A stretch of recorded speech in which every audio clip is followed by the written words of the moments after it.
الاكل المره دي طعمه احلى بكتير جدا، ليه طعم مختلف. ثانك يو. يعني ايه؟ يعني الواحد لما بيجتهد ويقرب من ربنا سبحانه وتعالى بيخلي كل حاجه قدامه حلوه.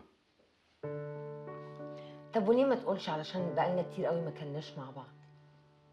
احنا بعد كده هنبقى مع بعض في كل حاجه هادي، وما تبقيش بقى مضطريه تجري ورايا باللابتوب وتشوفيني فين، لان ربنا هيبقى معايا في كل حته. ساعديني ان انا اقرب من ربنا. لازم تبقى انت اللي عايز تساعد نفسك الاول، لان اخطائك كتير.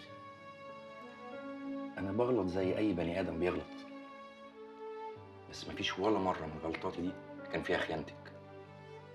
الغلط مفيش اسهل منه، وكان قدامي كتير.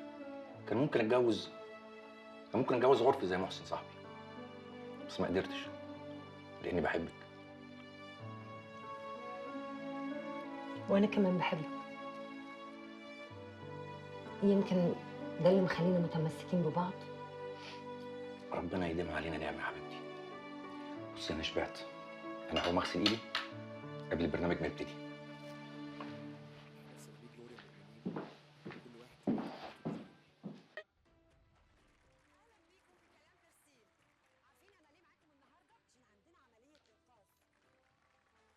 الو.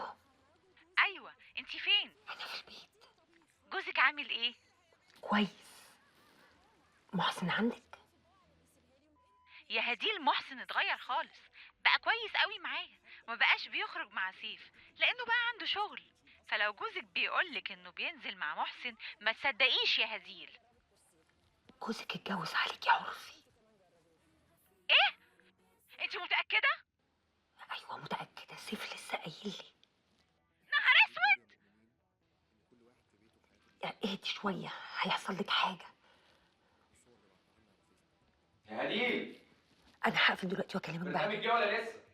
لسه يا حبيبي، بس يلا باي باي باي. هيبتدي كده من غير ما نشوف بدايته. الله اكبر.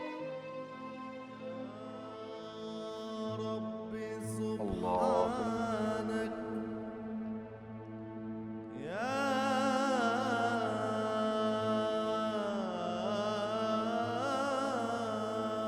السلام عليكم ورحمة الله. السلام عليكم ورحمة الله. استغفر الله العظيم. يا رب أنت الكريم، أنت الرحيم. يا رب كثرت ذنوبنا وعصيناك كثيرا، ولكن يا ربنا لنا فيك رجاء أن تغفر لنا وترحمنا وتعفو عنا وتتقبلنا عندك يا رب مع من غفرت لهم. يا رب لا إله إلا أنت سبحانك القادر على كل شيء. اللهم إنا نسألك العفو والرضا يا رب. اللهم إنك أنت الواحد الأحد قادر على كل شيء يا رب، فاعف عنا واغفر لنا يا الله. ارزقنا يا رب ووسع لنا أرزاقنا يا رب. أنا وهديل نفسنا في طفل، وأنت القادر على كل شيء يا كريم.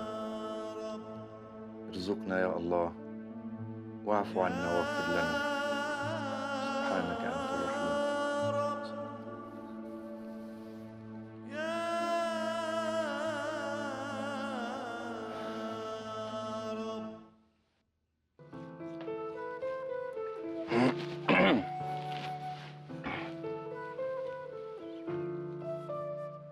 عايز ايه؟ هو أتوبيس شبرا بيعدي من هنا؟ لا. بصي، أنا عايز أقول لك على موضوع مهم جدا جدا، ما يستناش دقيقة. طب ما تقول. ما ينفعش يا حبيبي واحنا بعيد عن بعض كده، بقول لك سر ومهم، كلام يتنطور والحيطان ليها ودان. تعالي بس أقول لك. ماشي. بقول لك إيه يا حبيبي؟ تيجي نشرب سيجارتين؟ والله يا حبيبي يعني الموقف اللي احنا فيه ده فعلا محتاج سيجارتين، بس انت عارف ان انا بطلت بقى خلاص. عارفة، انا كمان بطلت، بس انا كنت بهزر. انا عارف يا حبيبي انك كنت بتهزري، بس انا على فكره كمان ممكن اهزر. طب احترم نفسك لو سمحت. الله. عيب كده، بلاش تهريج ووطي صوتك، الحيطان ليها ودان. بصي، العلم الحديث اثبت يقينا وفعليا ان المواضيع دي كلها تهريج. هقول لك انا على حاجه. يعني ايه؟ هقول لك انا على حاجه مش هتصدقيها. انت قليل الادب جدا. طب اسمعي دي. تعالى انا بقى هقول لك نكته احلى. إذا من الناس من يصل بطاعة الله إلى كرامة الله، بيخبط على الباب فينفتح له الله. وفيه ناس يصلون بكرامة الله أولا إلى طاعة الله ثانيا. أنت مثلا أنت بشر ولله المثل الأعلى، واحد يطرق بابك عايز ياكل لقمة ولا حسنة ولا بتاع، أهو ده طرق فأخذ. وواحد أنت تقول له والله لازم تيجي تشرب عندنا وتجد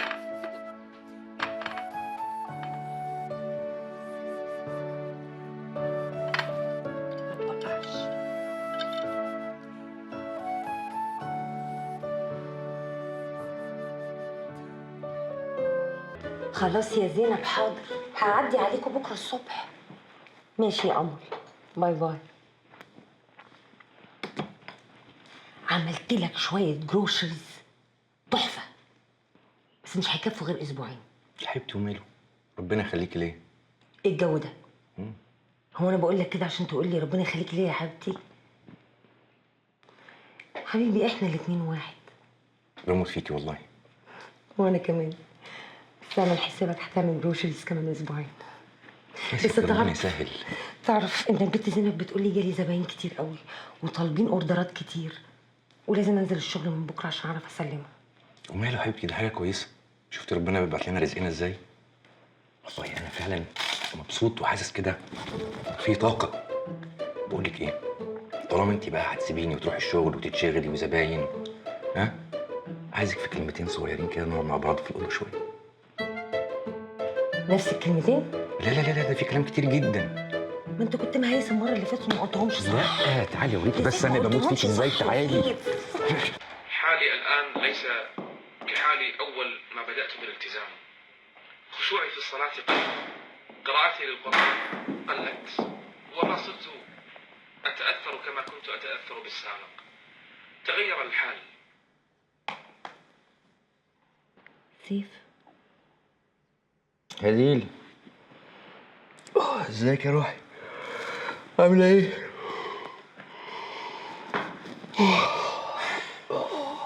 مش كويس. ليه بس؟ ايه اللي حصل؟ ياه، ده الواحد بقاله كتير قوي ما نامش النوم ده. انت عارفه والله دي نعمه من ربنا، نعمه كبيره قوي ان الواحد ينام كده من غير قلق. ايوه، بس يعني ربنا ما قالناش نعمل كده. ما قالش ايه بالظبط؟ ما قالش ان احنا نسيب الشغل نقعد في البيت نصلي ونقرا قرآن ونسمع دروس دين. طبعا ده كويس جدا. طب عارف، مرة الرسول داخل المسجد، قول عليه الصلاة والسلام، لقى واحد قاعد بيتعبد. سأله: انت مين بيعولك؟ قال له: اخي. عارف الرسول قال له ايه؟ قول عليه الصلاة والسلام. قال له: اخيك افضل منك.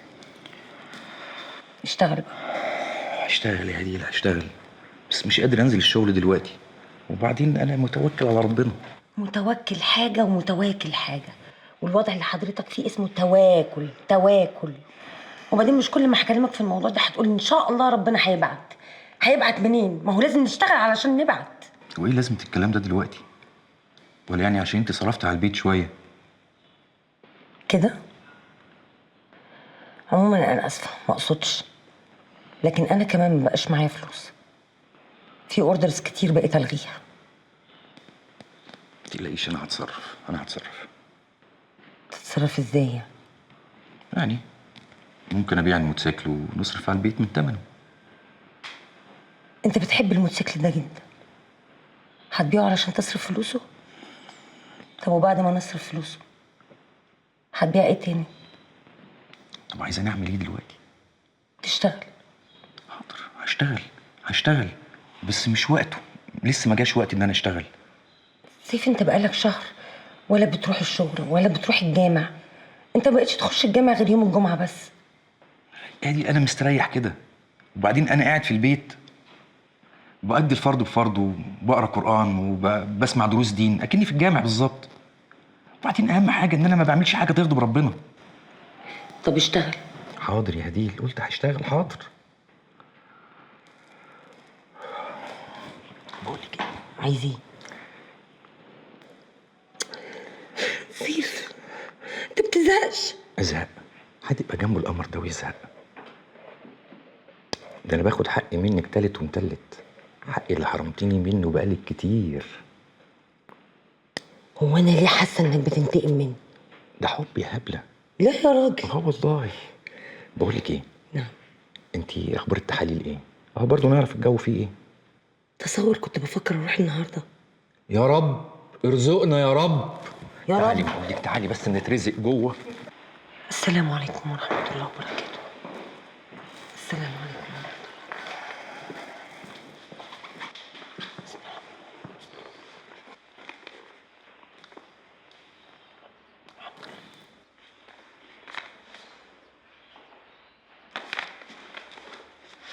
ايه ده؟ الموتوسيكل. بعته؟ ودفعت ايجار الورشه ومرتبات الصنايعيه وده اللي فاضل منه. ده كان عزيز عليك قوي. طب مش زعلان؟ يعني وبعدين انت مش كنت محتاجه فلوس؟ اديني اتصرفت. وبعدين ما تقعديش تقطميني ان انا بعت الموتوسيكل لاني اكيد ما كنتش عايز ابيعه. طب طالما ما كنتش عايز تبيعه مش كان احسن تنزل تشتغل؟ هديل انا ما صدقت ان ربنا هدانا، ارجوكي مش عايزه اتخانق. ولا انا كمان. طب انا مضطرة اخد من الفلوس دي شوية علشان ادفع فلوس ايجار الجاليري. يا حبيبتي الفلوس كلها معاكي، خدي اللي انت عايزاه. ثانك يو. على فكره انت وحشتيني جدا.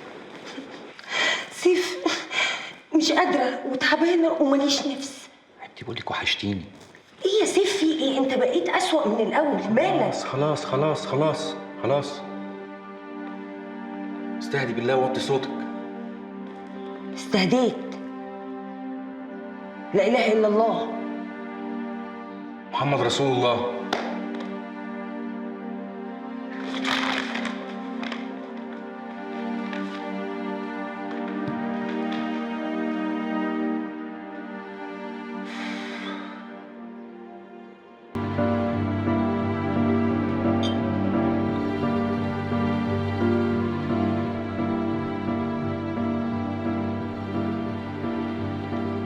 مفيش فايدة. هما مش بيقولوا برضه عندنا في الإسلام نغض البصر يا شيخ سيف؟ ايه غض البصر يعني؟ بعدين قلت لك من الاول انا مش عايز انزل، انت اللي اصريتي ان احنا نيجي. مفيش حاجة يعني، أنا ما زعلتش. أنا بس بقى زعلت. أنا ابتديت أتضايق من طريقتك دي. أنا عايزة أروح. يلا. انا اتخانقت اساسا.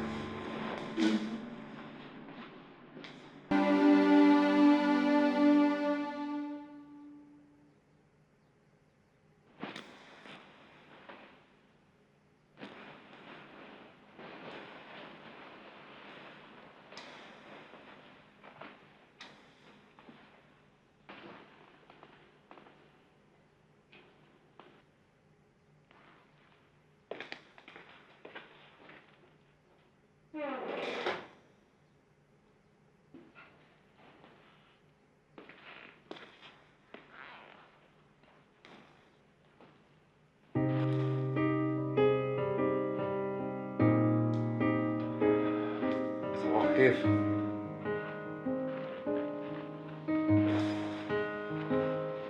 على فكرة أنا كنت بتفرج على درس دين، درس حلو جدا يعني لازم تشوفيه. ما سألتكش كنت بتعمل إيه؟ أنت هتعملي إيه النهاردة؟ ولا حاجة. عندي كم مشوار وطلع بعد كده على الجاليري. يا ريت تسيب لي فلوس قبل ما تمشي. يا حبيبتي الفلوس في الدرج، خدي اللي انت عايزاه.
الحمد لله على السلامة يا بيه.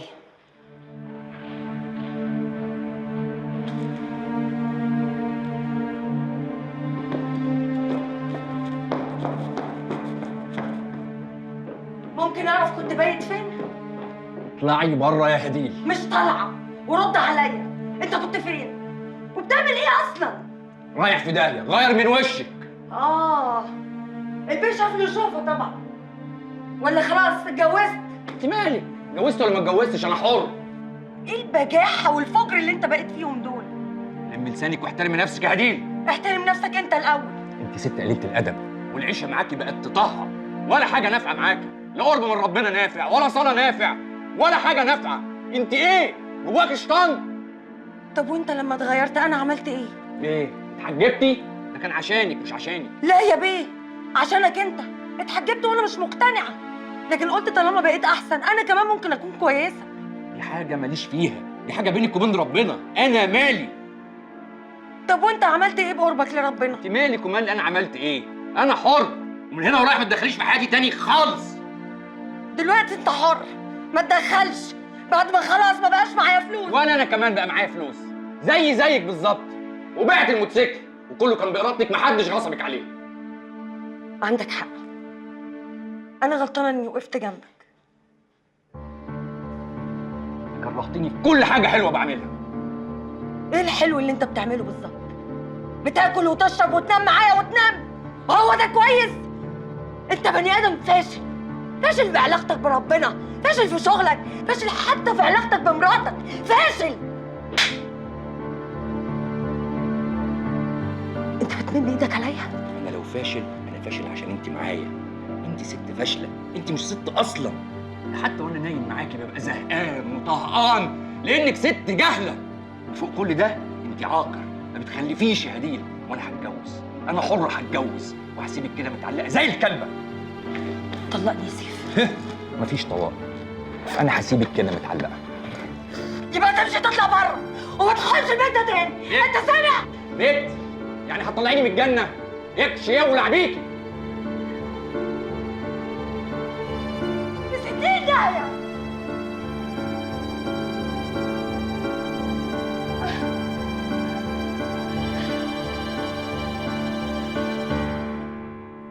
لا يا روحي، انت اللي عندي.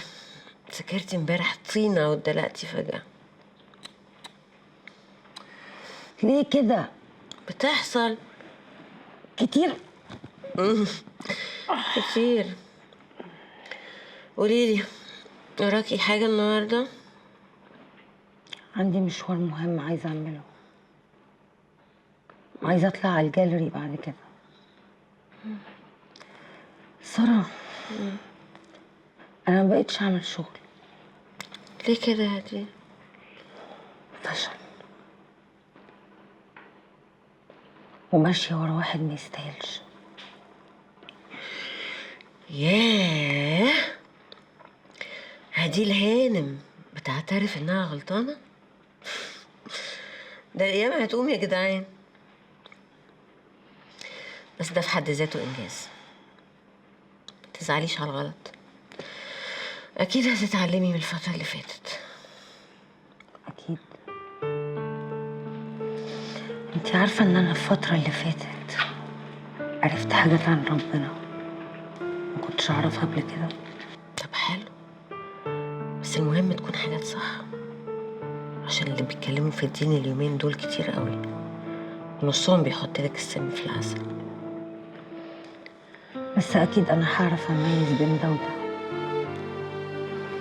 يا ريت يا دود. بس هو ميستاهلش أي حاجة. حاولت أخليه يبقى كويس، معرفتش. لكن أنا علاقتي بربنا كويسة. أي نعم مش متدينة قوي، لكن براعي ضميري في حاجات كتير. انتي هتقولي لي والله احلى حاجة فيك انك يا ابيض يا اسود، ما عندكيش وسط. لكن هو ما يستاهلش حاجة. بقولك ايه يا هديل، محدش بيتحجب عشان يشجع حد، ومحدش بيصلي عشان يعجب جوزه. الإنسان بيعمل ده عشان ربنا وبس، مش عشان حد تاني. صح.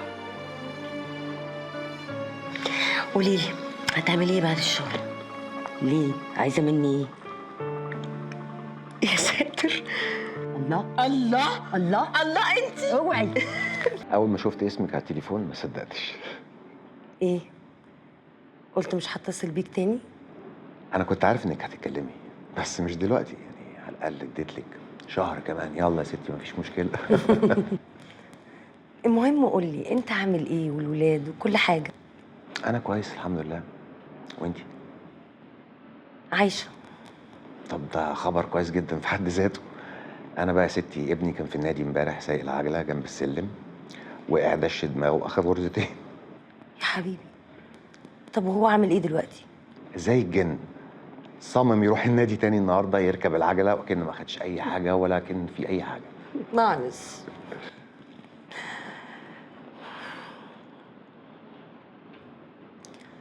مش عايز تسألني عن حاجة؟ لا. يعني اختفيتي ليه؟ رجعتي تاني ليه؟ كده يعني. هديل انت مش محتاجة تقولي لي أي حاجة. أنا محتاجك إنك تكون جنبي الفترة دي. كده يعني؟ مش فيزيكلي. هديل تعرفي انت بتفكريني بابني.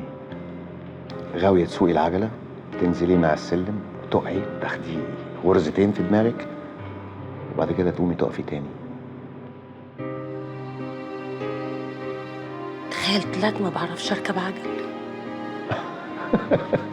بسيطة، أعلمك تسوقي عجل.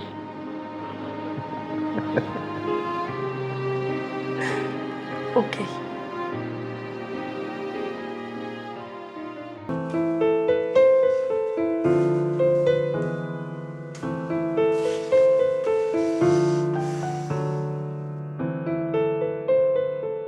يا اخي حلو قوي ان الواحد يرجع بعد يوم طويل من الشغل، ياخد شاور، يترمي على سريره ويسمع مزيكا، ينام وقت ما هو عايز. حاسه ان حياتي رجعت لي من تاني. تنامي دلوقتي؟ لسه بدري. ايه اللي بدري دي؟ انام، انا حره. عارف، انا قررت اصحى بكره بدري وهنزل اروح الجيم. أيوة كده. بقول لك إيه؟ طب ما انا ممكن اجي معاك الصبح بدري بعد ما اوصل الواد ابني المدرسه. ممكن، ما تتأخرش ها؟ تصبحي على خير. وانت من خير.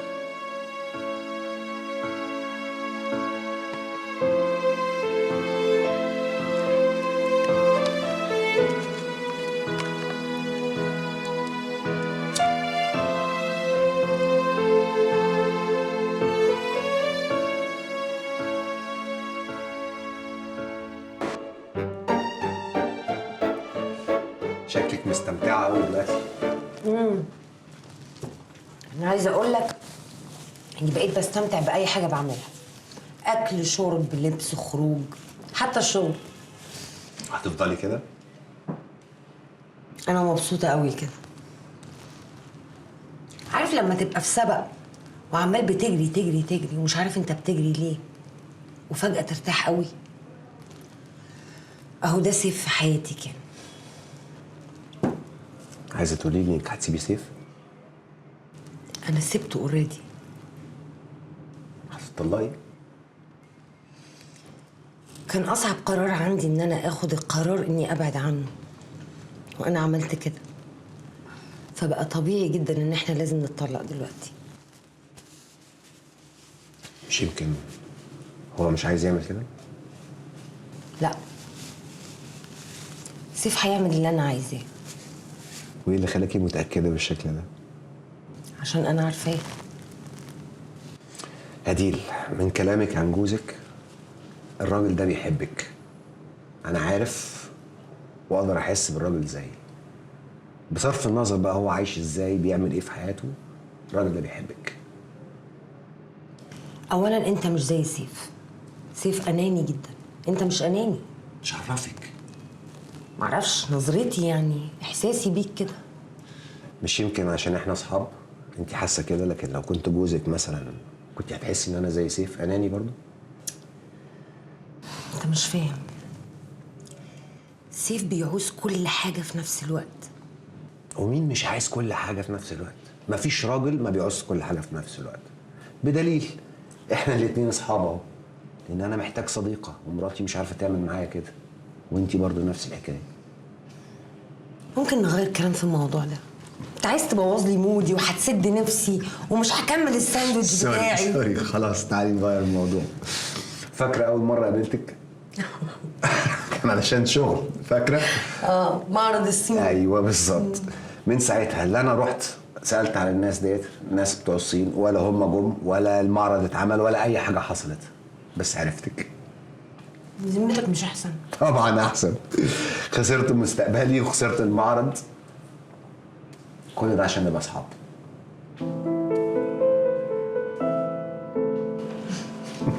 تشيرز. تشيرز.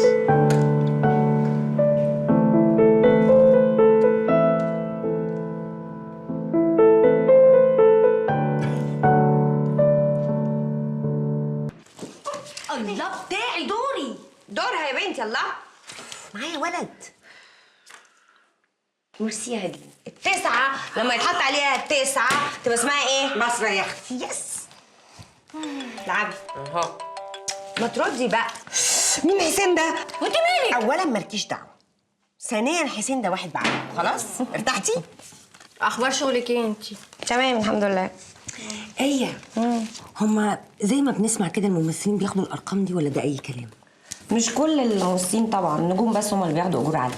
يعني بياخدوا كام؟ مليون؟ مليون؟ قولي 7 مليون. ليه ياما ليه؟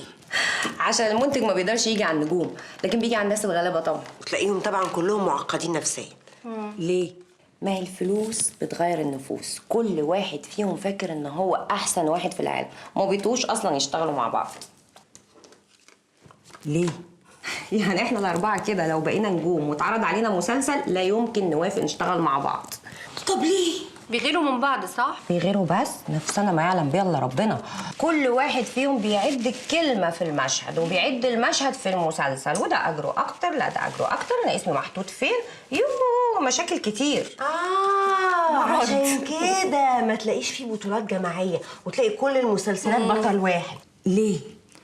هو انت ما بتشوفيش في رمضان ماسورة مسلسلات وانفجرت وكلهم شبه بعض، مع انه اصلا شهر عباده.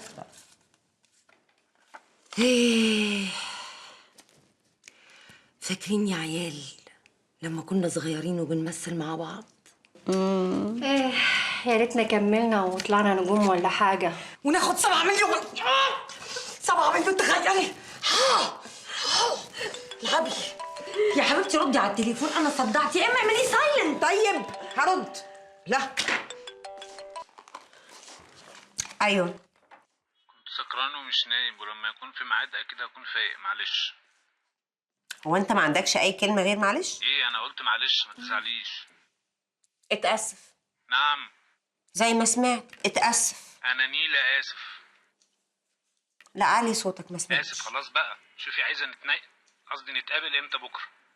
هنتنيل بكره بعد الظهر الساعه 5. وليه مش الصبح؟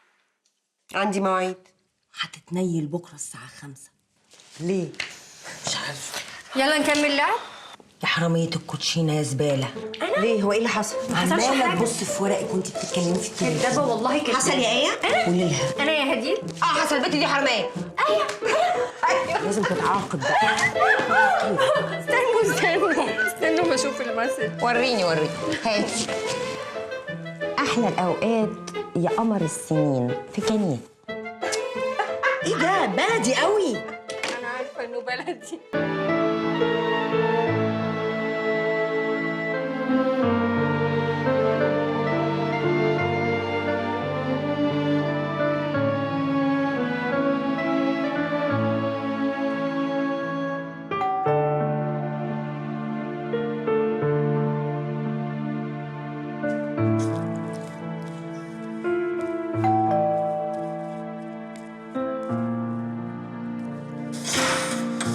صباح الخير يا فندم. صباح النور. مدام يسرا بعت لحضرتك الملف ده. شكرا.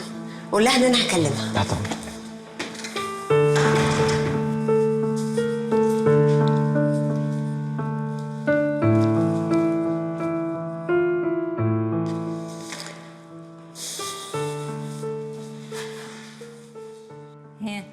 ايه رأيك بقى؟ حلو قوي. تحفه. عشان بشتغل كده بنفس. نفس؟ وانت ايه بقى اللي فاتح نفسك في الايام السوداء اللي احنا فيها دي؟ لما يرجع هقولك. يرجع؟ هو مسافر؟ ايوه. يا دي النيله. وانت متاكده انه هيرجع ولا ايه؟ ما تتقمصيش يا زينب، مش كل ما اكلمك يا حبيبتي تتقمصي. انا لازم اسال. ما هو يعني ما انت منحوسه. انا مش زعلانه على فكره، بس صدقيني سيف ده سيف مين؟ سيف ايه؟ هو اسمه سيف؟ اسمه سيف. يا دي النيله. يا دي النيله. يا زينب ما لقيتيش غير سيف. طب ده انا يعني اتمنى انه يطلع زي استاذ سيف كده. السلام عليكم.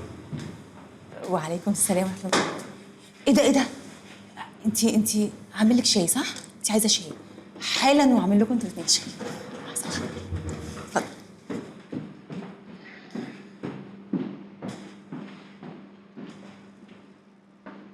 وحشتيني يا هديل.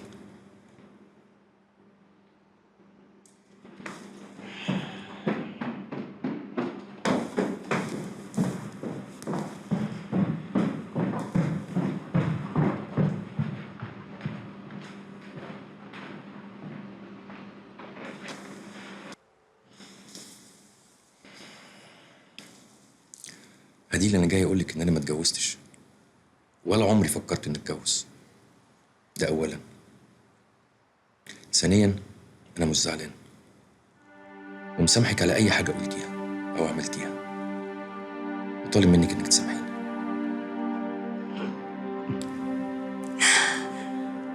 ايه اللي بيضحك في كلامي؟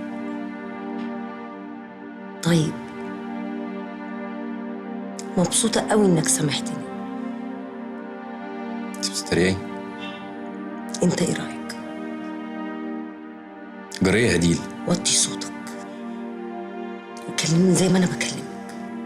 اتغيرتي قوي يا هديل. خفيت.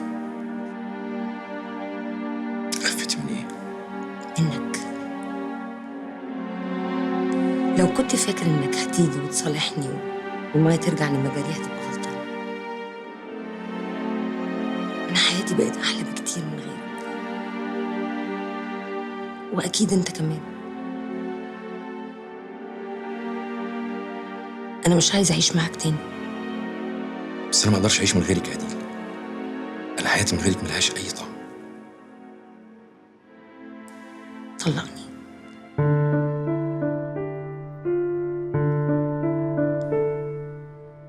ايه؟ مش سامعني؟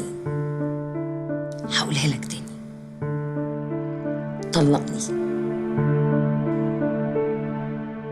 انت في حد في حياتك يا هديل؟ ما بقاش من حقك تسألني سؤال زي ده. الكلام عذاب صح. عذاب مين؟ مدرب الجيم بيقول انك بتروحي كل يوم ومعاكي واحد. بتراقبني. اوكي. اولا اللي بيروح معايا الجيم ده صديق، مش اكتر ولا اقل. ثانيا اكيد هعرف حد، بس عارف امتى؟ لما اخلص منك. عارف ليه؟ عشان انا بعرف ربنا. تعرفي ربنا؟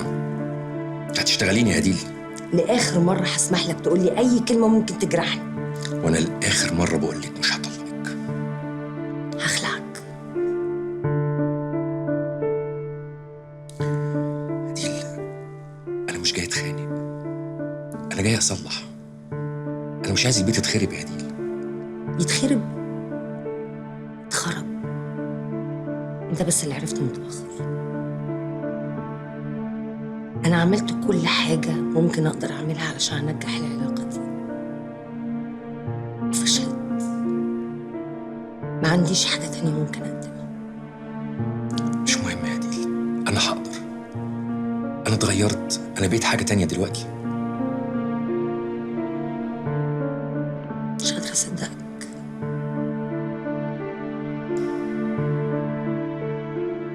زمان قبل ما تقرب من ربنا كان نفسك تخون، ولما قربت منه بقيت عايز تتجوز عليا تاني. ايه؟ مش مالي عينك للدرجة دي؟ مين قال كده بس؟ مش عايزة اسمع منك كلام. بس انا عايز اتكلم. تقدر تعيش مع واحدة انت مش مالي عينيها؟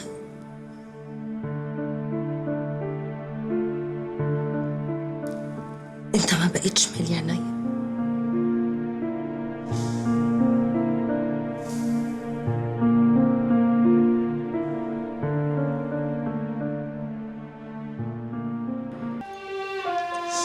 الحمد لله على سلامة أنكل. ألف سلامة عليه.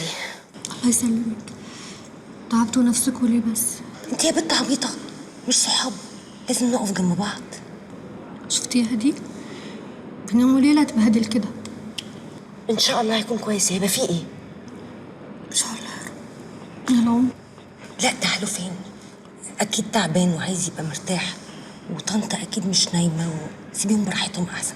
خلينا احنا هنا. ما نمتش من امبارح. لا أنا ولا هي نمنا. المهم طنط قالت لي إن أنتي كنتي عند الدكتور، قال لك إيه؟ هيعمل عملية بكرة. طب الحمد لله، إن شاء الله يقوم بالسلامة. طب انتي بتعيطي ليه دلوقتي؟ لما بنقول هيعمل عمليه وهيشيلوا له الورم وان شاء الله يطلع حميد يا شيخ، انت هتفولي على الراجل؟ الله. بابا احتمال يكون عنده كانسر يا جماعه. في ايه يا هبه؟ اهدي شويه يا حبيبتي، اديكي بتقوليها احتمال احتمال.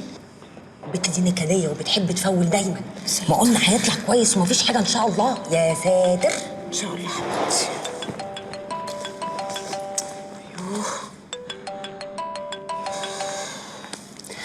ايوه ايه؟ ايوه ساره حبيبتي، قولي لي وصلتوا؟ ايوه احنا في المستشفى. طب تمام، اصل انا عماله اكلمها ما بتردش على التليفون. هي باباها عامل ايه؟ ايه بتحاول تكلمك وانت ما بترديش. كنت عند الدكتور. طب خدي معاكي. ايوه ايوه يا حبوبي يا حبيبتي، طمنيني باباكي عامل ايه؟ الف سلامه عليه. الله يسلمك.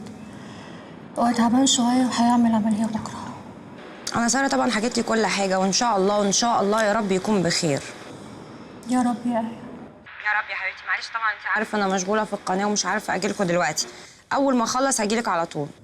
ما تتعبيش نفسك، اصلا مواعيد الزيارات بتنتهي بدري. لا ما انا هخلص واجيلك. طب الصبح بدري. تعالوا يا آية. ربنا يقوم بالسلامه يا حبيبتي ويطمنك عليه يا رب. السلام عليكم. الو. هو الموضوع كبير ولا ايه؟ شكله كده.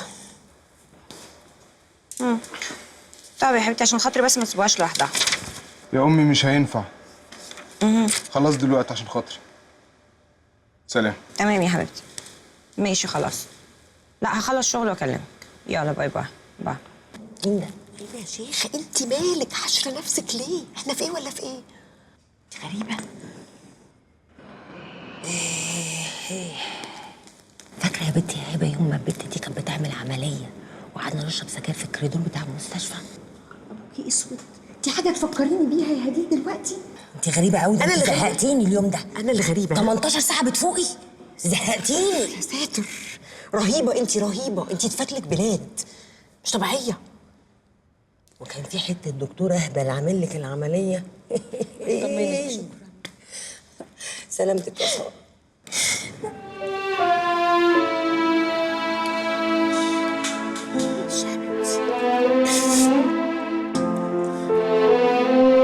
شوفي سكر. يا ريت عايز سكر. مفيش اجزاء تاني نقعد فيها. سكر.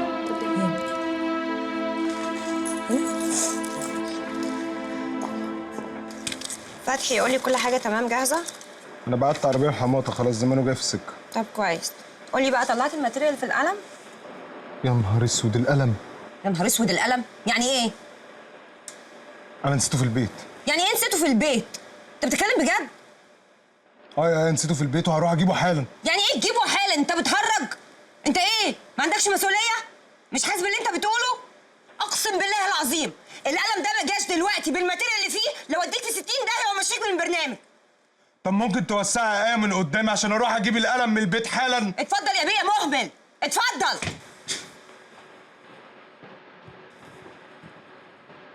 تفتكروا هبه قالت لابوها انها مش عايزه عريسها؟ تخيلي ان انا اول ما عرفت انه تعب افتكرت ان هو تعب بسبب انها قالت له الخبر ده. انا ماشيه مع اتنين متخلفين، يعني الراجل هيجرى له اللي جرى له ده عشان بنته رفضت عريس؟ ايه التخلف ده؟ هو احنا كنا نعرف يعني ان عنده ورم؟ انا افتكرته تعب وخلاص. تفكير ب3 جنيه تفكير. انما انت محلوه بجد. جينز وضيق. ايوه حركات. وايه الفرو ده؟ حلو. اوكي. اتبسطتي في اسكندريه؟ قوي قوي. اسكندريه كانت حلوه قوي يا هديل، تحفه. عمري ما عشت يومين زي دول في حياتي بجد. لوحدك يا روحي؟ ايه؟ عشتيهم لوحدك؟ لا طبعا. كان معايا دكاتره وكان عندنا شغل يعني. طبعا احلى شغل ما بين الدكاتره في اسكندريه. انت هتقولي لي معروفه، شيء معروف. هديل ايه يا حبيبتي؟ ايه؟ لا عايزه اسالك بس ما فيش حاجه. هو انت فعلا رفعتي قضيه خلع على جوزك؟ انت مالك انت دلوقتي؟ يا حبيبتي انا عايزه اطمن عليك. انت مالك انت؟ يا هديل انا بسالك. انا مش عايزه اتكلم في الموضوع ده. خلاص ما تتكلميش في الموضوع ده. انا قلت حاجه؟ اخرسي. خرسي. اكتمي خلاص. له وقته وله مكان. طبعا. ايه العقل؟ كمل. ثم اني حر. طبعا. هو مش انتوا احرار؟ ايوه. ادوني مره فرصه في حياتي اعمل حاجه صح. ايوه بس المهم تكون صح. سامعاني بقى؟ انت مالك انت؟ خلاص انت مالك؟ قطمت. انا مش عايزه اتكلم في الموضوع. خلاص مدفع. يا ساتر يا ساتر. انت قلت لي حاجه؟ انا ما قلتش حاجه، ما اتكلمتش. انا مش عايزه اتكلم في الموضوع ده لو سمحت. ما بنتكلمش. ما بنك اهو قطمنا. افصلي. هو انا مش قادره اعيش معاه من تاني يعني، عارفه، ولازم اخلعه. ما هعمل ايه؟ مش عايز يطلع. انت ليه محسساني؟ ثانيه واحده، ليه محسسانك هتخلعي ضرس؟ ليه؟ انت مالك انت دلوقتي؟ مش انت اللي بتتكلمي يا هديل؟ انا اتكلم انت لا. انا يا ستي انا اللي اتكلم. انت اللي اتكلمتي. لا هي فتحت الموضوع. اسكتي. سكت. يا ساتر. انا اللي يا ساتر صح. عمال الخاطرين لازم نحجزك هنا في المستشفى. مستشفى 7 أدوار. قولي لي يا جان. لو سمحتي انا مش عايزه أنا جان. أنت جان؟ أنا جان. مالها دي؟ انا جبت سيرتك. دي مجنونة. اهدي رجعي شوية ما أنت كلمتكيش كده. أنا ريحي خالص أنت على شوية. فكرة. عايزة إيه؟ قولي لي يا جان. نعم. ماشي أنا. يا جان. أنا. هو الورم اللي في البنكرياس ده خطير؟ بصراحة كده بنسبة كبيرة هيبقى كانسر. يا نهار اسود. هبه هتموت لو عرفت حاجه زي كده. يا نهار اسود. لا اله الا الله، لا اله الا الله، لا اله الا الله. ربنا يكون معاها. وبعدين يا جماعه انا مش عايزه اتكلم في الموضوع ده. لو سمحتوا. يلا بينا يلا. لا هو ولا مكانه على فكرة. مكانه خالص. يلا يا حبيبتي أنا تعبانة أصلا وجاية مبسوطة. أنا ناقصة حد ينعكنن عليا مثلا. طب برضه مش هتكلم في الموضوع ده. ما تتكلميش.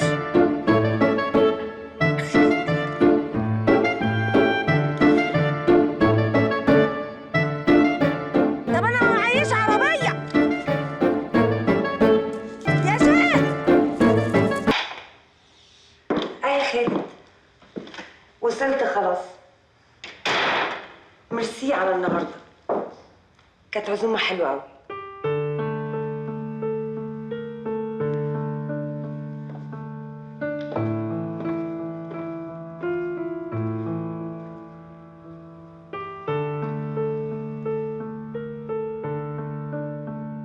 مالك ما بتتكلميش ليه؟ في ايه؟ هديل هديل. ايوه خالد. لا ابدا، هكلمك بعدين.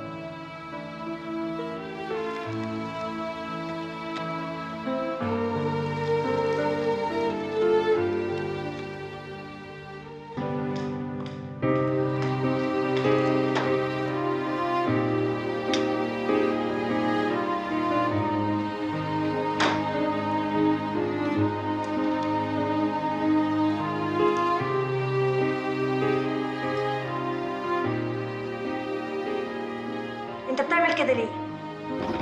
عشان بحبك يا هديل. وانا قلت لك تصبر. واذا كنت خدت المفتاح علشان تعمل كده فانا هغير الكالون يا سيف.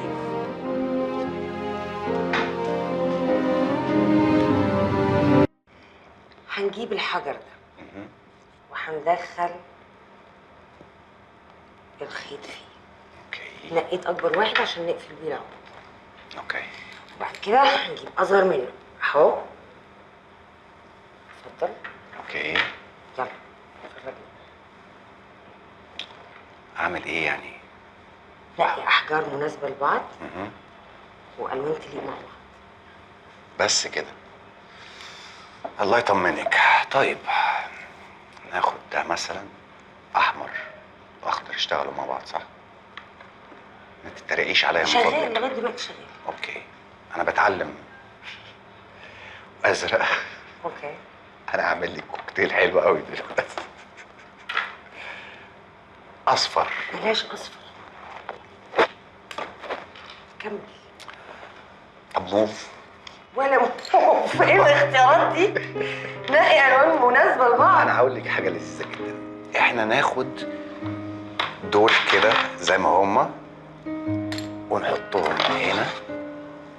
طلع دول كلهم واسلمك حاجتك زي ما هي واقول لك يا استاذه هديل انا ما بفهمش في الشغلانه دي، بليز اعفيني. عشان تعرف بس اكل العيش مر.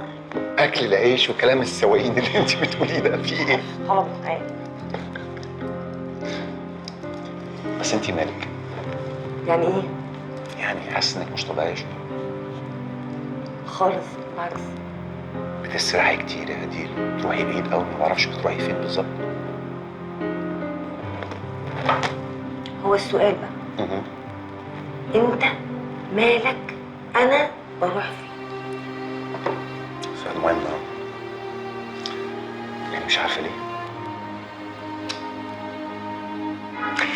طيب في الحاله دي بقى احنا يا ستي نجيب الاحجار المتناسبه مع بعض في الحجم في الالوان ونحطهم جنب بعض ونجيب الفتله السحريه اللي انت وريتيها لي دي ونبدا العقد بتاعنا نجيبهم جنب بعض.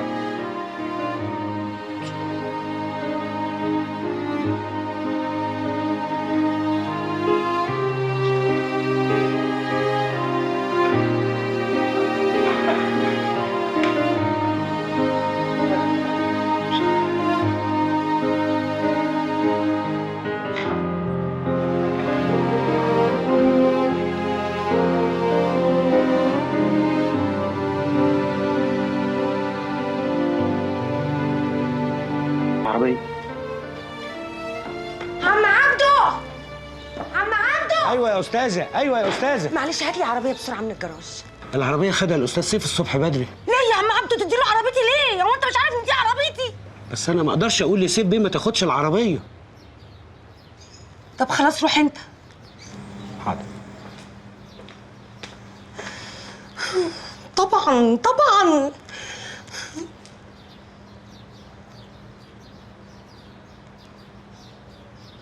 ما بيردش ما بيردش ما بيردش.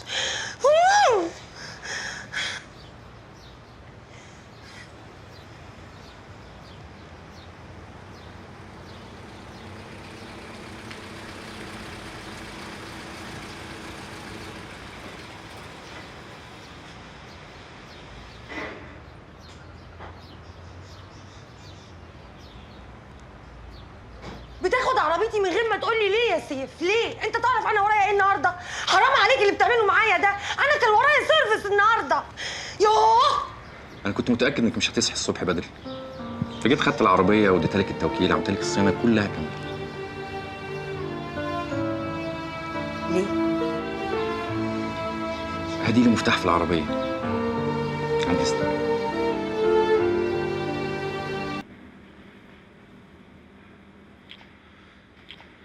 طيب تعالي نرتب افكارنا. دلوقتي عم محمد بيعمل غسيل للكلى لحد ما نلاقي له متبرع ويعمل عمليه زرع كلى. من ناحيه تانية انت وزينب عملتوا تحاليل والنتيجه هتبان بكره. لو حد فيكم نفع يتبرع له اهلا وسهلا، ما كانش يبقى مضطرين نلاقي متبرع حتى لو نديله فلوس عشان يعمل عمليه. الموضوع سهل يا عبي. مش مهم الفلوس، مهم ان احنا نلاقيه. بس انا مش هخلي زينب تعمل العمليه حتى لو كانت تنفع، لسه صغيره. لعلمك بقى انا كنت ناوي اعمل كده حتى لو اي حد فيكم ينفع يتبرع له. انا مش فارق معايا، انا المهم ان محمد يخف. انت ما تعرفش ده يبقى بالنسبه لي ايه. هو اللي رباني زي ابويا. ما تخافيش عليه يا هديل. هديل عشان خاطري مش عايز اشوفك زعلانه. ضحكتك بتديني امل. اضحكي بقى ما تبقيش غلسه.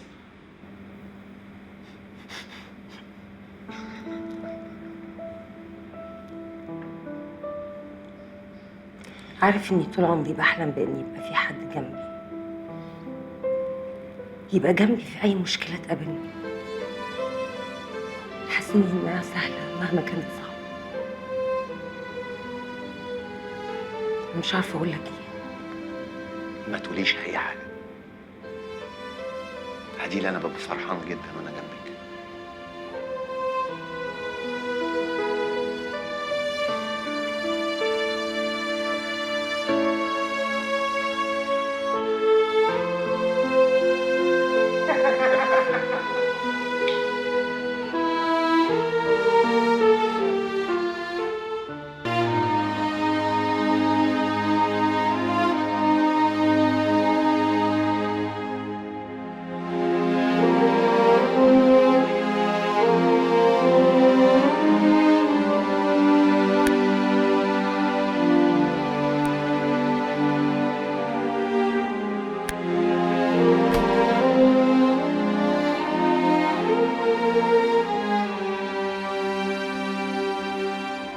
انت بتعمل ايه هنا؟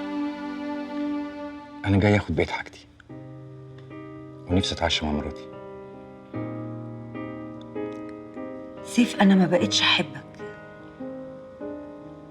وعايزه اقول لك ان كل اللي بتعمله ده مش هيفيدك، لانه حصل متاخر. لسه عندنا وقت يا هديل. ما عندناش وقت. ليه ما عندناش وقت؟ لانه ما كانش وقته انك تتفرج على افلام واقول لك ده بيجرحني وانت ولا يهمك. ما كانش وقته لما ضحكت عليا وفهمتني انك بتقرب من ربنا وانت بتخدعني وبتفكر تتجوز عليا. ما كانش وقته حاجات كتير عملتها جرحتني. سيف احنا اللي بينا ما بقاش موجود. ارجوك سيب المفتاح واوعدك ان انا هبعت لك كل حاجتك لحد عندك.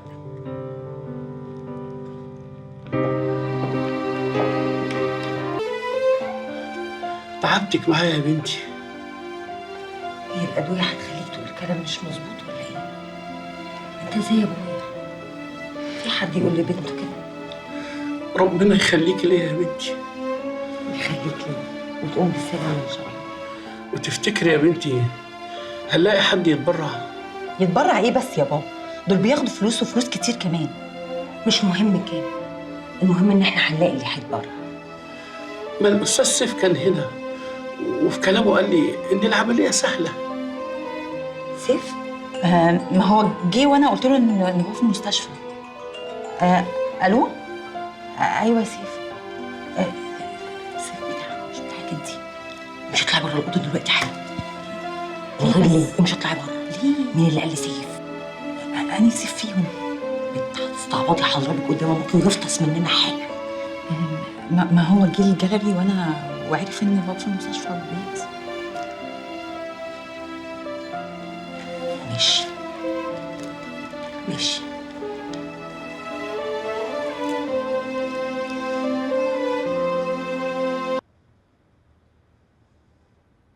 يا هدين. اي والله عليكي. ازيك يا آية؟ انا مش عايزاكي تكوني زعلانه مني انتي او ساره. ونزعل منك ليه؟ يعني عشان اتعصبت عليكوا شويه امبارح. يعتك ولا هتشتريه؟ وبعدين المفروض تزعل منك هي جان مش احنا. جان دي عايزه تاكل بالجزمه. ليه يعني؟ ده في الموقف اللي هي فيه كنت فاكره ان انتي اكتر واحده هتنبسطي لها يعني. ليه بقى ان شاء الله؟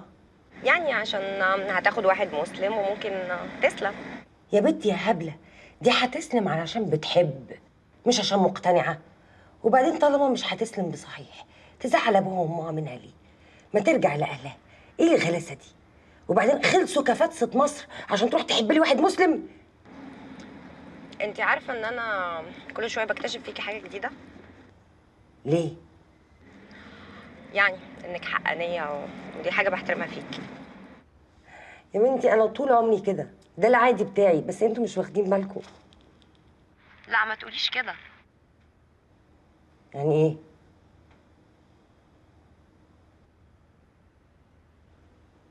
طب بقول لك ايه؟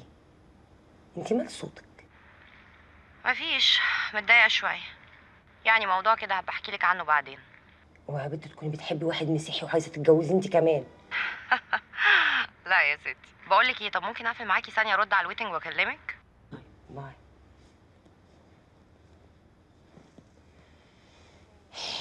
اهلا، الحمد لله على السلامه يا راجل يا طيب. الله يسلمك. تعبتك معايا يا بنتي. ايه الكلام بقى غلس ده يا عم محمد؟ مش هرد عليه. الظاهر ان العمليه اثرت على حاجه جوه هنا كده. انت ليه دفعتي الفاتوره؟ مش هرد عليك انت كمان. كتر خيرك يا بنتي. جرى ايه يا عم محمد؟ هو بقى في بين الاهل الحاجات دي؟ يلا بينا، يلا عشان اوصلكم. قومي قومي قومي باللي باين ده، قومي. الو. انا ساب الموضوع كله على ربنا يا انجي، هو يتصرف. سواء هدير رجعت ليا او لا، انا مش هرجع تاني لحياتي اللي فاتت لاني اتغيرت بجد، ومش هسمح للظروف ان هي اللي تحركني، بالعكس. مبسوطة قوي ان انا بسمع الكلام ده يا سيف. الكتاب ده لازم يطبع يا انجي، حتى لو انا ما عرفتش ارجع هدير. ربنا يسهل. ممكن اسالك سؤال يمكن اول مره اساله لك؟ اسأل. هو انت ازاي فاهمه الحب كده وما حبيتيش لحد دلوقتي؟ مش عارفة، يمكن مش قادرة ادي نفسي فرصة تانية او خايفة. انت ما ينفعش تخافي يا انجي، عارفه ليه؟ ليه؟ اللي يعرف قيمه الحب زي كده ما يخافش. حاضر يا سيف، هدي نفسي فرصة تانية. مبسوطة أوي إن أنا سمعت الكلام ده. باي.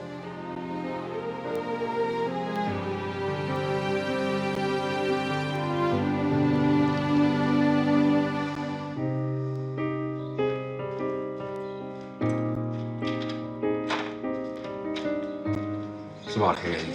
صباح النور. انا اسف اني جيت من غير ما اكلمك، بس في شويه اوراق جوه في الاوضه عايز اخدها.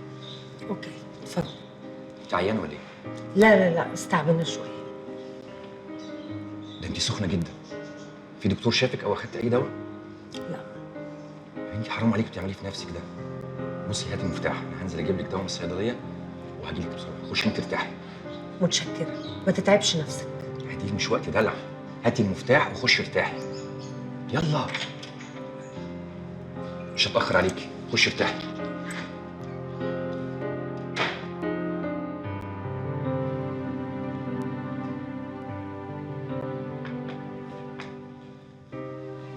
هديل ليه دلوقتي يا سيف؟ عشان اتعلمت ان انا ما اسيبش الانسان اللي بحبه مهما حصل. ايه اللي غيرك؟ كان في حد سألني إذا كان في حاجة في مراتك لسه موجودة خليك ما تسيبهاش، واداني حاجة كده هبقى أقول لك عليها بعدين.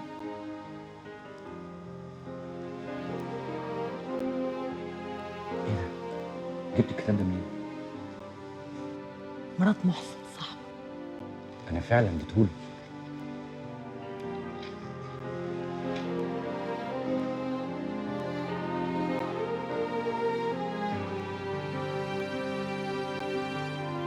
انت في اليوم الكام؟ أنا في اليوم ال 33. بس 30 يوم بس. بس أنا قررت أكمل. بتعمل كده علشاني ولا عشان سيف؟ لأن أكيد ما كنتش هتعمل اللي في الكتاب. في الأول ما كنتش عايز، بس بعد ما قريت في الكتاب لقيت إن أنا ما أعرفش أي حاجة عن الحب، ولما فهمت قررت أكمل. نفسي أصدق إن دي الحقيقة. مش هقدر أستحمل صدمة تانية. سواء صدقتي أو ما صدقتيش يا هديل، أنا عايز أقولك على حاجة مهمة جدا. عايز أقولك إن أنا آسف. أنا آسف على كل حاجة وأي حاجة. آسف إن أنا جرحتك في يوم من الأيام. أنا كنت أناني، كنت عايز منك كل حاجة وأنا ما اديتكيش أي حاجة. آسف على عصبيتي وقسوتي معاكي وصوتي العالي. أنا كان المفروض إن أنا أحبك وبس. أنا الأيام اللي فاتت دي كلها كنت بدعي ربنا كل يوم إنه يسامحني، وأنا النهارده يا هديل بطلب منك إنك تسامحيني. أنا اكتشفت إنك ما بتخلفيش لأن العيب مني أنا. أنا رحت للدكتور وباخد علاج دلوقتي، الدكتور طمني. أنا مش عايز أعيش بقية عمري من غيرك يا هديل.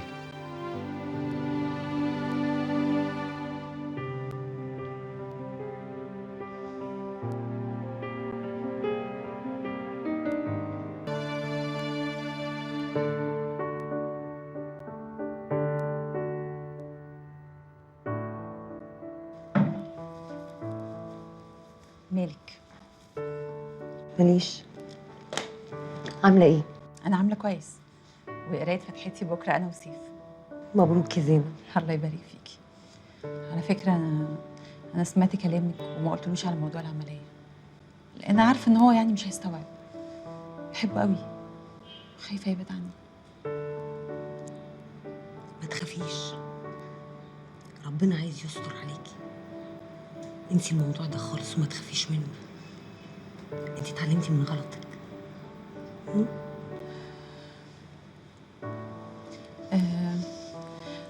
ممكن أسألك سؤال؟ طبعا. هو أنتي مش هترجعي لأستاذ سيف تاني؟ مش عارفة. على فكرة بقى، الراجل ده بجد بيحبك قوي. طب أنا هقولك على حاجة بس توعديني إنك مش هتقولي لحد. قولي يا زينب. اوعديني الأول. أوعدك يا ستي. أستاذ سيف هو اللي اتبرع بكليته لبابا، وقال لنا حتى ما تجيبوش سيرة، وحلفني أنا وبابا إن إحنا ما نقولكيش، عشان معتقد يعني إنك أنتي لو عرفتي هتقولي إن هو بيعمل كده عشان خاطر يرجع لك تاني. وسألته كمان قبل ما يدخل أوضة العمليات، قلت له أنت بتعمل كده ليه؟ عارفة قال لي إيه؟ قال لي أنا بعمل كده علشان الحاج محمد ده غالي عندي قوي أنا وهديل، وعارف كويس قوي إن هي زعلانة قوي علشانه، وعندي استعداد أعمل أي حاجة عشان خاطر أبسطها. على فكرة الراجل ده بجد بيحبك قوي. عمري في حياتي ما شفت حد بيحب حد بالشكل ده.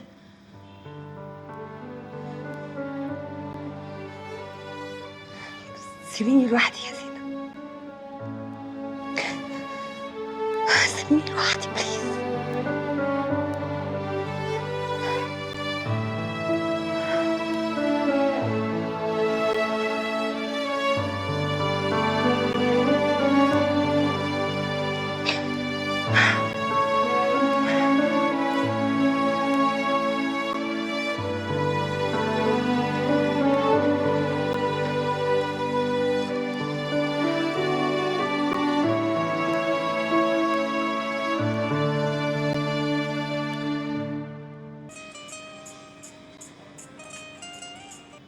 الو، انت فين؟ عايزه ايه يا هديل؟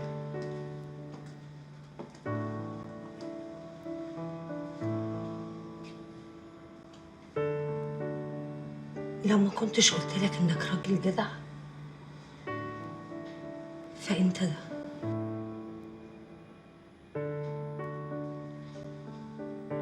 ولو ما كنتش قلت لك اني سامحتك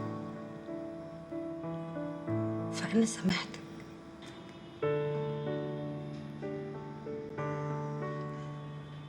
ولو ما كنتش قلت لك اني بحبك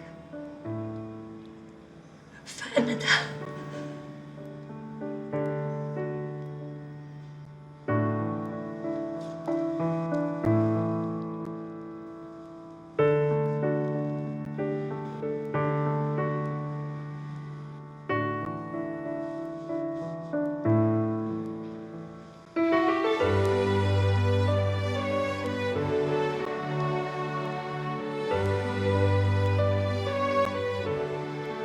افتكر الوقت اتأخر إني أقولك، نفسي أعجز معاك، أو اتأخر إني أقولك نفسي أجيب منك بيبي. مفيش حاجه اتاخرت يا هديل، احنا لسه قدامنا وقت طويل.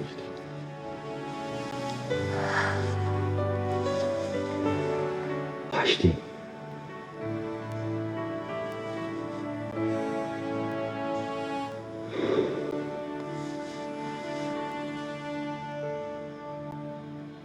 عارفة يا هديل، أنا نفسي أرجع بالزمن تاني عشان أتجوزك من أول وجديد.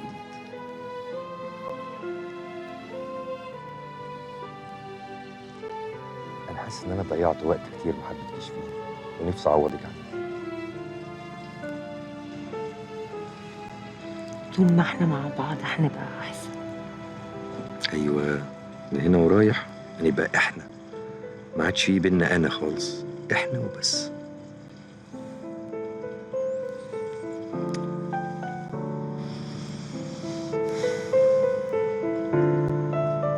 فكرة دي أنا مغرم بيكي. مغرم؟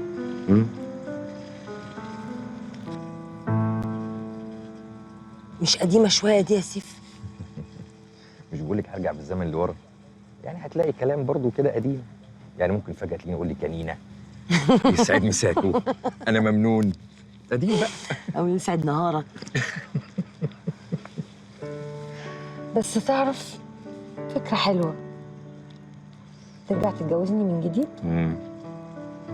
خلاص يا سيف، بص، انت روح لابويا الله يرحمه وروح لامي الله يرحمها واطلبني منهم، وانا اوعدك هفكر.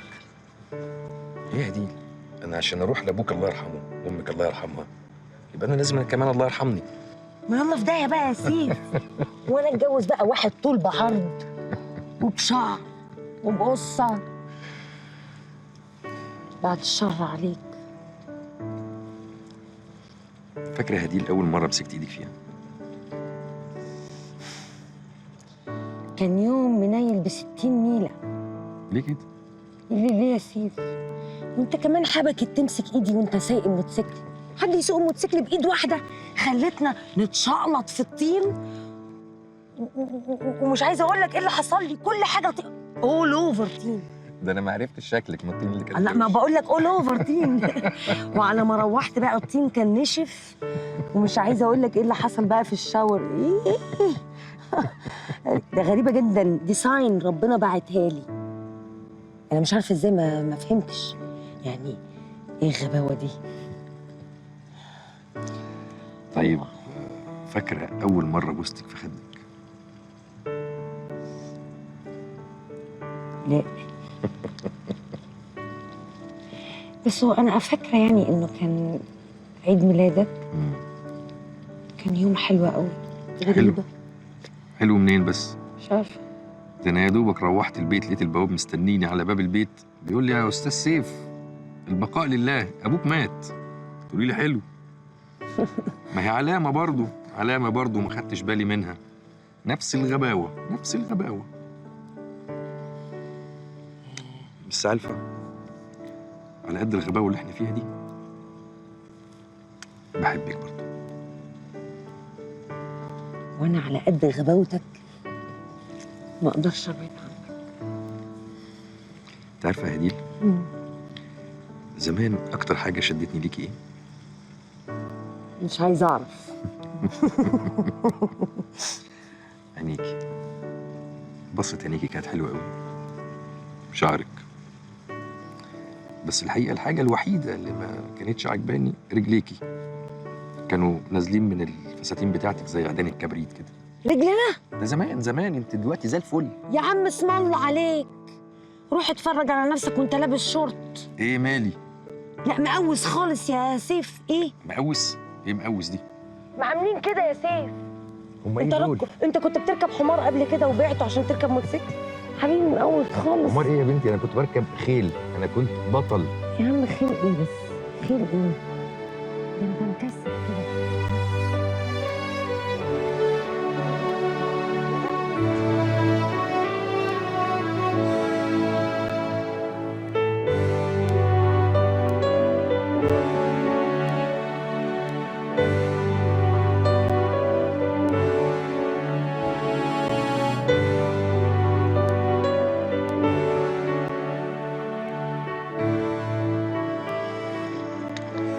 هفضل احبك طول عمري.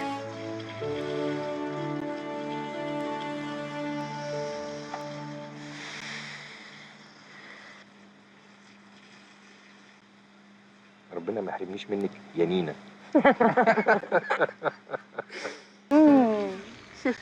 مش ملاحظين حاجه يا بنات؟ انا ملاحظه القمر صافيه كده. نخل. قمر ايه يا هبله انت وهي؟ ايه؟ انا بتكلم على الارض هنا كده. صرصار.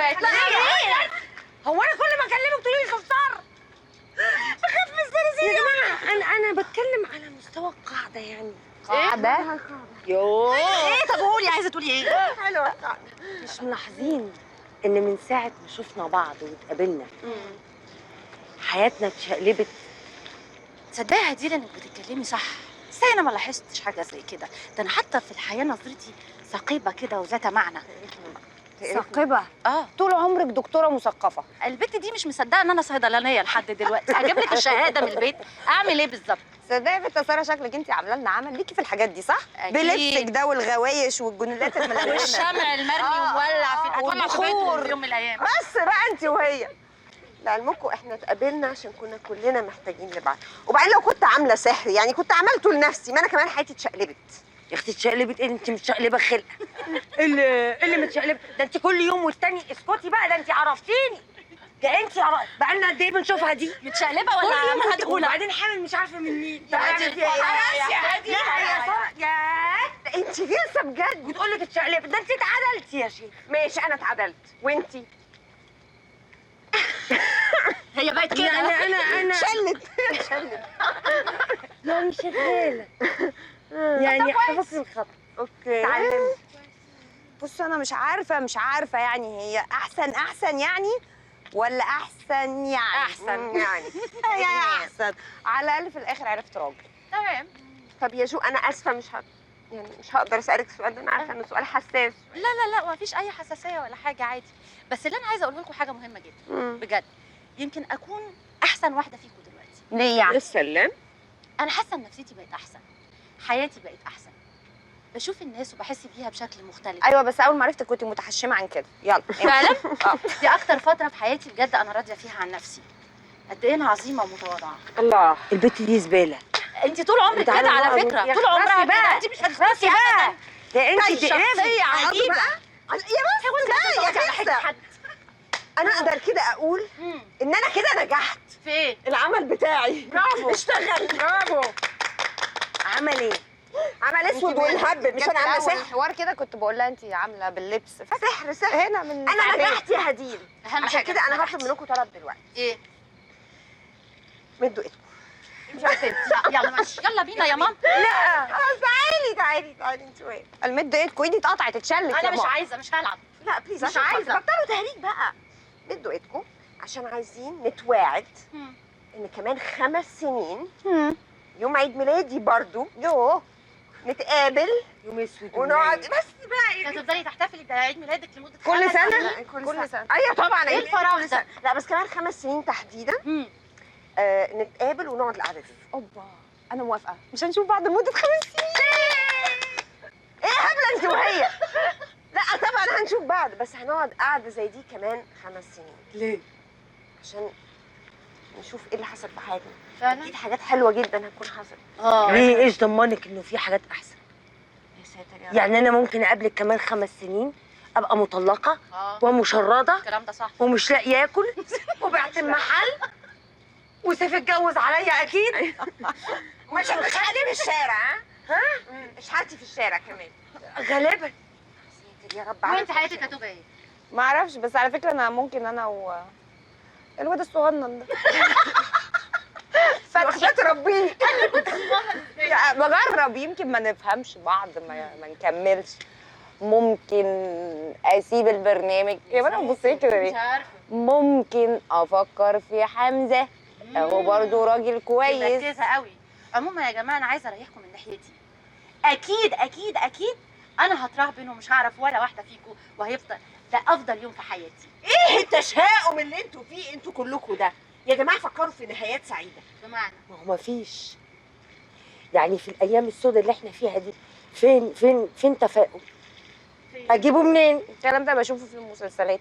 البطل يتجوز البطله ويخلفوا. بس على فكره كمان المسلسلات اليومين دول مش لازم نهايه سعيده. البطل ممكن يضرب البطله بالقلم فتروح مطلقه قبل النهايه. عادي على طول بيعملوا كده.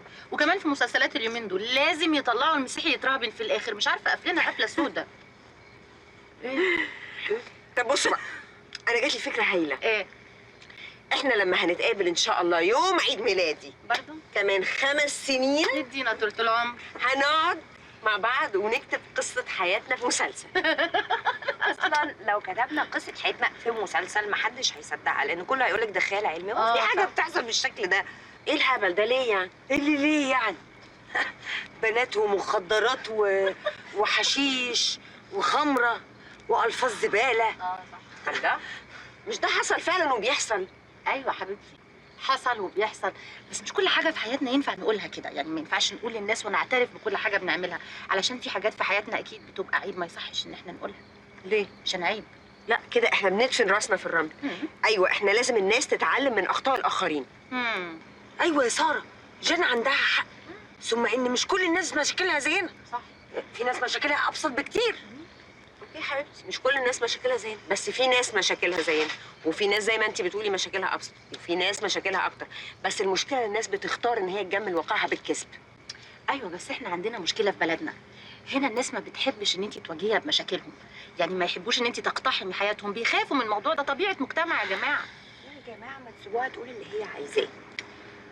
انا اللي اعرفه يا ساره ان انت ممكن تفهمي الحاجات الكويسه اللي جوه الناس بس انت ما بتفهميش في الناس اللي بتكذب على بعض. يعني على سبيل المثال لو احنا قررنا ان احنا نعمل قصه حياتنا دي مسلسل من اول حلقه هتلاقي في ناس او بعض الناس معترضه تقول لك ازاي مطلعين البنات بتشرب بالشكل دوت حشيش وخمره وبتتكلم كده وعندها علاقات. ايه هي كل بنات مصر بالشكل ده؟ مش هو ده اللي هيتقال؟ مش هو ده اللي هيحصل؟ اكيد مش كل بنات مصر طبعا زينا. في بنات احسن وفي بنات اوحش. صح. ولو عملنا فيلم عن المخدرات ده مش معناه ان مصر كلها مخدرات. ولو الدعاره مثلا مصر كلها دعاره. بس ده تفكير غلط. الفكر نفسه غلط. تعرفي يا بنتي يا ساره انهم ممكن يقولوا ان سبب الانفلات ده ان الناس دي من الطبقات العليا معاهم فلوس بقى يصرفوا على المزاج والروقان. انت معايا ولا مع الاسف؟ لا انا معاكي مع الاسف. انا معاكي مع الاسف. عارفين بجد اللي يشوف بلدنا دي من فوق غير اللي يشوفها من تحت. كلمة رائعة، الكلمة دي اتقالت في فيلم قبل كده. انا سمعتها من فوق ومن تحت اهو. الكلام ده مثلا لو قلناه في مسلسل هيعترضوا عليه. ليه؟ انا بقول لك على فكرة في اتقال على فكرة ده اتقال تحديدا في فيلم او مسلسل. يقول لك فيلم ماشي مسلسل لا. اسمعي كلامي. بس انا عايزة ثانية واحدة ارد عليكي يا هديل في حاجة معينة. مشاكلنا مش سببها فلوسنا. مشاكلنا سببها تربيتنا. والغلط اللي بيتعمل في فيلا ممكن يتعمل في شقة وممكن يتعمل في عشة وساعات أكتر كمان. ممكن يتعمل في الشارع.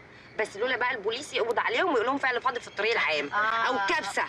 انت خلاص بقيتي مزاج من الاقسام، فاكره؟ تخصص يا عموما يا بنات لو ناويين تعملوا المسلسل ده بجد بلاش تعملوا حسابي فيه. مستحيل تطلعوا واحده مسيحيه بتفكر زيي. وعموما برضه مؤلف المسلسل ده هيكتب في النهايه ان انا لازم هترهبن. الموضوع قفل في وشي. طب ترهبني وتريحينا. ايه رايكم في الموضوع ده؟ يا جماعه ايه العقد دي؟ ايه كم العقد دي؟ ليه؟ احنا لازم نحاول ان احنا نغير افكار اللي حوالينا. ازاي يعني؟ من المسلسل. بجد؟ ايوه. طيب خلاص يا جماعه احنا بلاش نحبط ساره. اوكي. احنا هنعمل لك مسلسل. ماشي. يعني احنا ممكن نتكلم في المسلسل عن هبه وابوها وامها ان هم يعني تستعر منهم. عادي يعني. ما هم بصراحه نفوريش وحاجه نيله يعني. لا والعربيه البيضاء مش لايقه على الاب والام وحاجه غريبه. الفضايح دي يعني دول ممكن نقول عليهم. آية. نعم حبيبتي. عادي مفيش حاجه. عادي يعني بتكافح وشغاله. صح. مفيش علاقات كويسه. كفاح يعني معديه دراميا. جان عايشه دور المضطهده في البلد اللي عارفه انت ازاي ومش عارفين يعملوا حاجه مضطهدين وهم مسيطرين يعني. حبيبه قلبي حبيبتي. انما انت يعني انا وانت يا ساره مستحيل نطلع في مسلسل. ليه بقى ان شاء الله؟ ايه اللي ليه؟ ايه اللي واحده داخله لي خارجه لي مع رجاله ومش عارفه مين وحامله لي من واحد وما تعرفش من مين ومش عايزه تنزله. ده انا كافحت. ده انا ومش قلتني. فاكره؟ وبعدين تقول لك عادي ازاي انا اطلع ده في مسلسل؟ اقول ايه؟ صحيح. يعني انا اقول للرجاله جوزي بيتفرج على افلام بورنو انا اقول لهم ايه؟ مش بورنو ما تقوليش كده. عشان رقابه. برافو عليكي. يعني جوزي بيتفرج بدل افلام بورنو عشان رقابه. ايوه افلام ثقافيه. ايوه كده بعدين. وبعدين انا بقى مش عايزه انام معاه. لا الرقابه. ايوه مش عايزه اقيم معاه علاقه زوجيه لذيذه عشان اذل امه. ما انا لازم اذل امي. هيذل في امي بس طبعا. لا وبعدين ايه لا مش عارفه تقول حاجه. مش عارفه تقول حاجه عشان رقابه. ثانيه واحده. احنا بقى بالذات لازم قصصنا تطلع في المسلسل. ليه بقى؟ الناس هتتعلم الصح ازاي يا هانم غير لما تشوف الغلط قدامها وتشوفه واضح كده ومخبوط في وشها. وجهه نظر الغلط كله. وجهه نظر صح. غلط كله لازم يتخبط في وشهم. بس في مشكله تانية. مين المؤلف اللي هيكتب كل البلاوي دي؟ احنا محتاجين مؤلف يكون عامل كده يعني حسني اللي هو كده اللي هو يعني ايه فظيع كده جريء يعني فاهمه؟ يخبط الناس في وشها كده مره واحده. مين؟ مش عارفه بقى مين يا آية؟ عندك انا حد؟ يعني مش فنانه. مش انت الفنانه اللي فينا بقى وعايشه الدور وكده؟ طب صدقوا انا عندي حد فعلا كويس جدا. مين؟ مين؟ هعرفكم عليه. بجد؟ والله بجد. مسيحي؟ جريء. انت بدور على عريس ولا ممكن على فكره حقي عادي. طب مين المخرج؟ انا عندي مخرج. مين؟ تعرفي منين؟ عيب بقى. تعرفي منين؟ عيب مخرج منين؟ طب انا مؤلف. سؤال بقى تعرفي مخرج منين؟ تسأليني انا سؤال زي ده؟ مش فاهمه. لا دي الخبره. لا عندي ولا ايه؟ عندي مخرج صايع. هايل كويس. صايع. ايه هبله. انت مش محتاجه مخرج صايع. امال انت محتاجه مخرج ما يهموش حد. ما يهموش حد. طبعا. هو صايع وما يهموش. هايل. خلاص اتفقنا. لقينا مخرج ولقينا مؤلف. تمام. لقيتي منتج؟ معانا فلوس بقى. مش احنا معانا فلوس؟ اوكي. هبه بابا وماما عليهم على البابا. هبه صاحبتنا عادي ممكن تعملها يعني. يعني كل واحد موت. ندخل باجورنا مش مشكله. احنا اللي هنمثل برضه. امال ده ايه ده؟ انت بتهزري؟ طب ايه اسم المسلسل؟ انا افكر. قولي يا اختي اتفضلي. هنسميه دي حاجزه مكان دي. هنسميه أنانية. احنا نسميه يا رب جايه. قلوب. حلو قوي. الوان تحفه. قلوب ايه الوان؟ قلوب قلب احمر. اخرسي ايه؟ اخرسي ايه قلوب دي؟ ده جميل. قلوب عاجبك؟ ده تحفه مش عاجبني. الوان عليكي بلدي على اعتبار الجزء الثاني بقى كبد وكلاوي ومخاط. الرقابه من اولها خلاص. انا عندي فكره. ايه؟ انا لقيت الاسم. ايه؟ اسم على مسمى. ايه؟ احنا نسميه ذنوب. الله وانا بطلت. انا بطلت. لا انا ساره تتفوق عليكي في البطوله على فكره. على فكره انا كده ضيفه شرف. انا مش هشتغل خالص. برافو يا جماعه. انا هاخد انا هنحرف واجي لكم اعمل فيكم ايه؟ هاخد دور منحرفه. ذنوب الوادي. ليه ذنوب؟ وادي الذنوب. عواقب الذنوب. وادي الذنوب. وادي ليه هنقع؟ هنقع فين الوادي؟ وسقطت في بحر الذنوب. ده على فكره اسم فيلم قديم. لا بحر عسل. طب انا مضطره اسيبكم على اعتبار ان المسلسل خلص فعلا واحنا في الكاست وادي مصورين وادي الناس. يلا بينا يا اساتذه. يلا بينا. انا تعبت. يلا نمشي.